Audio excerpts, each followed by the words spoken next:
안녕하세요. 이번 동영상에서는 자바스크립트의 함수에 대해서 알아보도록 하겠습니다. 함수가 무엇인지 알아보고요. 함수를 만드는 방법, 그리고 함수를 호출하는 방법을 알아보겠습니다.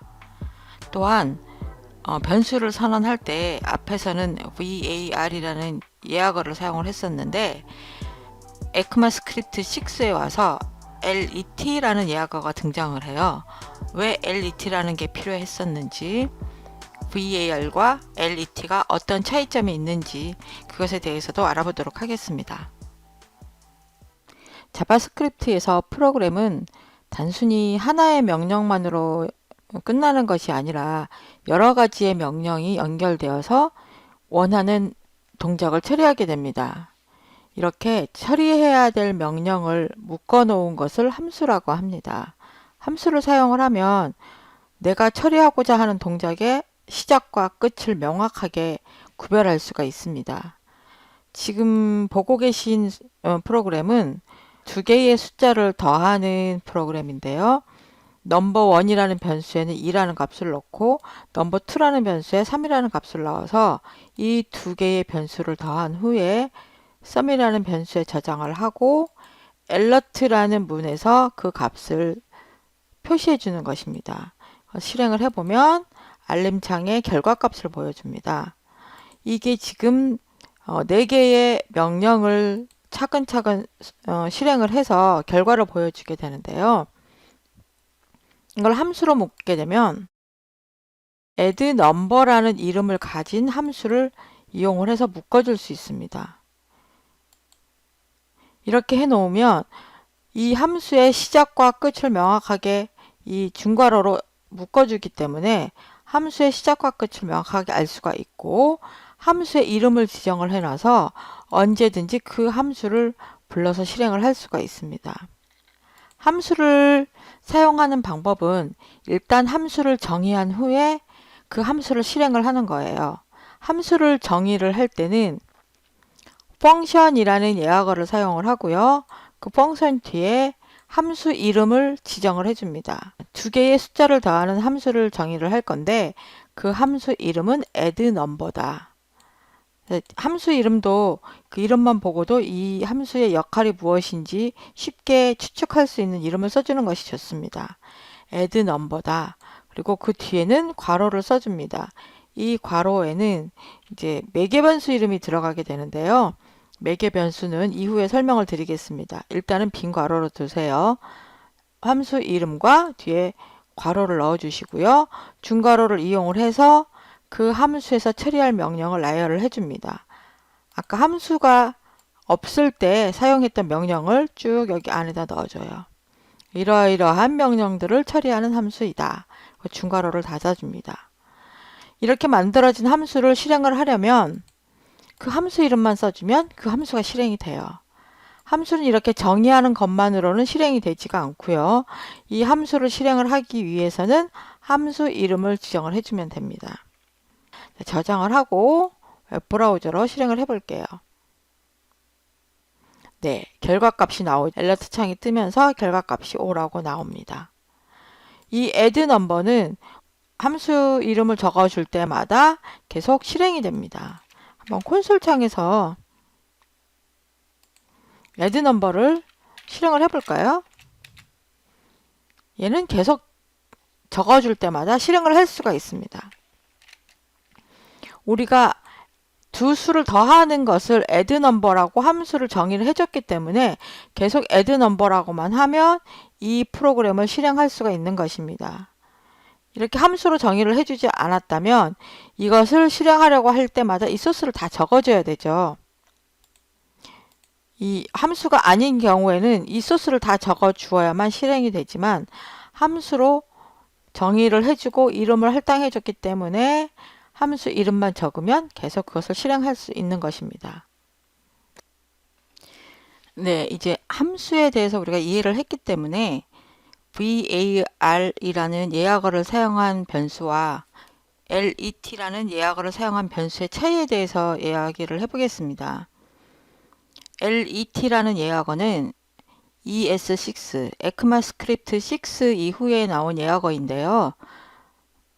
var이라는 예약어를 사용해서 변수를 선언했을 때 어떠한 문제가 있어서 let라는 예약어가 등장하게 되었는지 이야기를 해볼게요. 지금까지 우리가 변수를 선언할 때는 var이라는 예약어를 사용했었죠. 자바스크립트에서 변수를 선언하고 그 변수를 사용할 때 변수가 적용되는 범위를 스코프라고 합니다. 변수가 어디까지 유효한지 그 범위를 가리키는 말입니다. 이 addNumber라고 하는 함수 안에서 sum이라는 변수가 선언이 되었습니다. var이라는 예약어를 붙여서 sum이 선언이 되었어요. 이때 함수 안에 var이라는 예약어를 붙이면 이 변수의 스코프, 적용 범위는 이 함수로 국한이 됩니다. 이것을 지역 변수라고 얘기를 합니다. 로컬 변수라고도 하고요.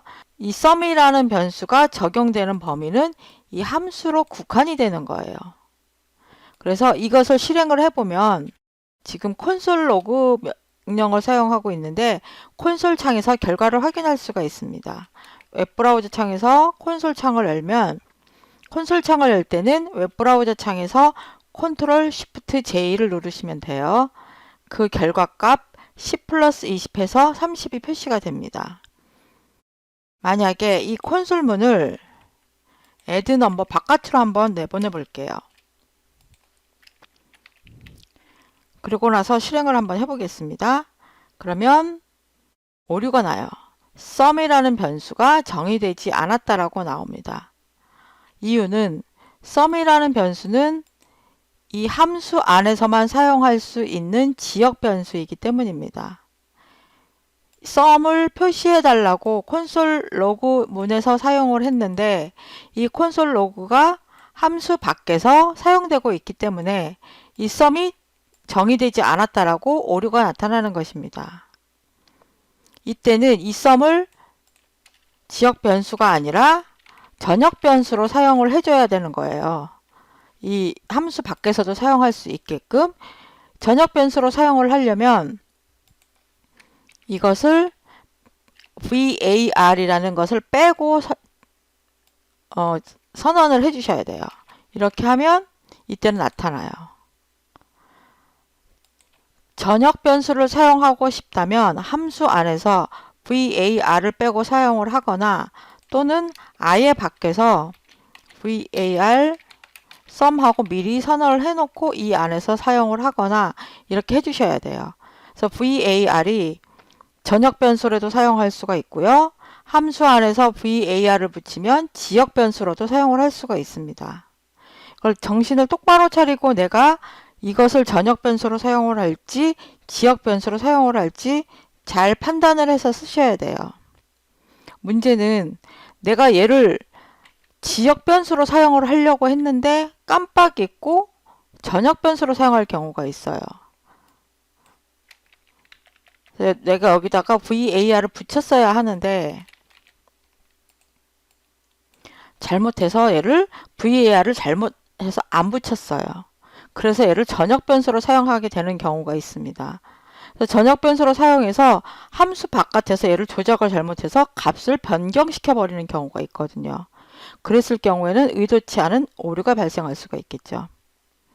그래서 이게 위험할 수가 있다는 얘기입니다. 그래서 이게 var이 가지는 단점이 되겠습니다. var로 변수를 선언했을 때 또 다른 문제가 있는데요. 지금 보시는 이 프로그램에서 콘솔 로그 창에 sum 값이 표시가 되어 있죠. 30이라는 값이 표시가 되어 있습니다. 이 변수는 addNumber라는 함수 안에서 사용되는 지역 변수인데요. 이 변수를 제가 다시 한번 선언할 수가 있습니다. var sum이라고 선언을 할게요. 그리고 이 sum 값에다가 제가 100을 할당을 해보겠습니다. 콘솔 창에서 sum 값을 한번 확인을 해볼게요. 그러면 100이라는 값이 들어가 있어요. addNumber라는 함수 안에서 sum을 선언을 했고 그 값이 30이었었는데 함수 바깥에서 제가 다시 sum이라는 변수를 선언을 했어요. 그 변수가 새롭게 선언이 된 것이죠. 그리고 값이 100이 다시 할당이 된 것이에요. 이 var이라는 예약어를 사용한 변수는 재선언이 가능합니다. 그리고 재할당이 돼요. 변수라는 것은 계속해서 새로운 값들이 할당되는 것이기 때문에 재할당되는 것은 가능하지만 변수를 재선언할 수 있다는 것입니다. 이것은 큰 문제인 것이죠. 웹 개발에서는 팀으로 프로젝트를 진행하는 경우가 아주 많습니다. 그래서 여러 사람이 소스를 작성해서 한 군데로 모아서 완결을 하는 경우가 많은데 어쩌다가 변수 이름이 겹쳐질 경우도 있을 거예요. 같은 변수 이름이 나왔는데 재선언이 가능하다? 그러면 큰 문제가 될 것입니다. 이것이 오류가 나지 않고 덮어쓰게 돼버리면 그럼 프로그램이 엉망이 돼버리겠죠. var이라는 예약어를 사용할 경우에는 그런 문제가 발생하게 됩니다. 그리고 var 예약어를 사용한 변수의 또 하나의 문제점은 호이스팅입니다. 호이스팅이라는 것은 이제 끌어올린다 이런 뜻이 되는데요. 여기에 보시면 x라는 변수가 먼저 선언이 됐고 10이라는 값이 할당이 돼 있었어요.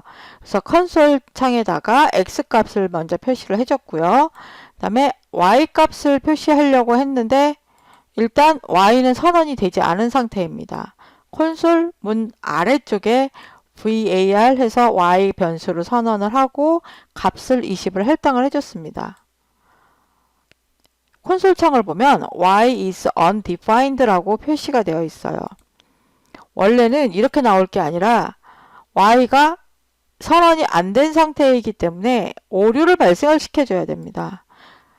자바스크립트는 이 vary가 뒤에 선언이 되었지만 얘는 이것을 미리 앞에 있는 것처럼 끌어다가 인식을 합니다. 어떻게 인식을 하냐면 이미 이 앞에 vary가 있고 얘는 뒤에 y equal 20이 있다라고 이렇게 인식을 해요. 뒤에 y 있는 선언을 얘는 미리 있다라고 인식하는 것이 호이스팅 개념입니다. 그러니까 변수에 호이스팅 개념을 도입을 해서 얘는 생각을 하는 거예요. 그래서 여기서 오류가 나는 것이 아니라 undefined라고 표시를 하는 거죠. 이 호이스팅 개념은 변수에서만 사용되는 건 아니고요. 자바스크립트에서 보통 함수들을 지금은 이제 함수를 정의해 놓고 그 다음에 함수를 실행하는 이런 순서대로 사용을 하고 있는데 자바스크립트에서는 이렇게 함수 정의 부분만 뒤로 이렇게 따로 모아서 표시를 하고요. 함수 실행하는 걸 앞에 당겨서 이렇게 많이 표현을 하거든요. 정의 부분을 뒤에 다 몰아서 뒷부분에다가 모아 놓더라도 얘는 함수 정의를 먼저 한 것처럼 당겨서 인식을 합니다. 이것도 함수의 호이스팅 개념이에요. 그러니까 var 예약어를 사용해서 변수를 선언하게 되면 예상하지 못한 변수 호이스팅이 생길 수가 있어요. 그래서 자바스크립트에서는 var 예약어를 사용해서 변수를 선언하는 것보다 let 예약어를 사용해서 변수를 선언하는 것을 추천합니다. let라는 예약어를 사용한 변수는 블럭 변수라고 합니다. 스코프가 블럭에 국한되어 있습니다. 지금 보고 계시는 소스에는 두 개의 let 변수가 있는데요. for 문 안에서 사용한 i라는 변수는 이 for 문, 이 블럭에 제한됩니다. 이 for 문 안에서만 사용할 수가 있어요. 이 for 문을 벗어나면 이 i 변수는 더 이상 사용할 수가 없습니다. let라는 예약어를 사용해서 선언된 sum이라는 변수는 calcsum이라고 하는 함수 안에서 선언됐기 때문에 이 함수의 블럭 안에서만 사용할 수가 있습니다. 그래서 콘솔 로그 괄호 안에 sum이라고 되어 있죠. 이 안에선 사용할 수가 있고요. 이 함수를 벗어나면 사용할 수가 없습니다. 그래서 명확하게 그 블록 안에서만 사용할 수 있게끔 제한이 됩니다. 만약에 내가 이 sum이라는 변수를 스크립트 전체에서 사용하고 싶다. 전역 변수로 사용하고 싶다. 그러면 let라는 예약어를 빼고 사용하시면 전역 변수가 됩니다. 아까 var과 마찬가지죠. 그래서 var은 전역 변수로 사용하고 싶으면 앞에 있는 var을 빼면 되고 붙이면 지역 변수로 사용할 수 있었어요. 그거랑 마찬가지로 얘도 앞에 있는 let를 빼면 전역 변수로 사용할 수가 있고요. let를 붙이면 블록 변수로 사용을 합니다. 대신 var과 다른 점이 무엇이냐면 얘는 재선언이 안 됩니다. 이 썸을 한번 제가 재할당을 해볼게요. 썸 값에 제가 100이라는 값을 한번 할당을 해보겠습니다. 그리고 콘솔 창에 썸 값이 얼마인지 표시를 해볼까요? 네, 제가 할당한 값 100이 표시되었습니다. 그러면 재선언은 될까요? 한번 해보겠습니다. let 썸하고 재선언을 하고 브라우저로 확인을 해보겠습니다. 그랬더니 오류 메시지가 나타나네요. 식별자 썸이 이미 선언되어 있다라고 표시가 됩니다. 즉, 썸이라는 변수는 이미 선언되었기 때문에 다시 선언할 수 없다는 뜻이군요. 앞에서 var이라는 예약어를 사용해서 변수를 선언했을 때는 다시 그 변수를 선언할 수 있었습니다. 하지만 let이라는 let라는 예약어를 사용해서 변수를 선언할 경우에 똑같은 이름의 변수를 다시 선언할 수는 없습니다. var 예약어를 사용할 때와 let 예약어를 사용할 때 가장 큰 차이는 변수를 재선언할 수 없다는 것입니다. let는 호이스팅이 되는지 한번 보도록 하겠습니다. 아까 var 호이스팅에서 봤던 소스랑 똑같은데요. var 예약어 대신 let만 바꿔봤습니다. 소스를 확인해 볼게요. 콘솔 창을 보시면 오류 메시지가 뜹니다. y라는 변수가 초기화되기 전에는 접근할 수 없다라고 표시가 돼요. 아까 var 예약어를 사용했을 때는 초기화되지도 않았는데 undefined라는 예상하지 못한 값을 가지게 되었죠. 근데 let 같은 경우에는 초기화되기 전에 접근하면 오류 메시지를 나타냅니다. 네, 오늘은 자바스크립트의 함수에 대해서 알아봤고요. var 변수와 let 변수의 차이에 대해서 알아보았습니다. 감사합니다.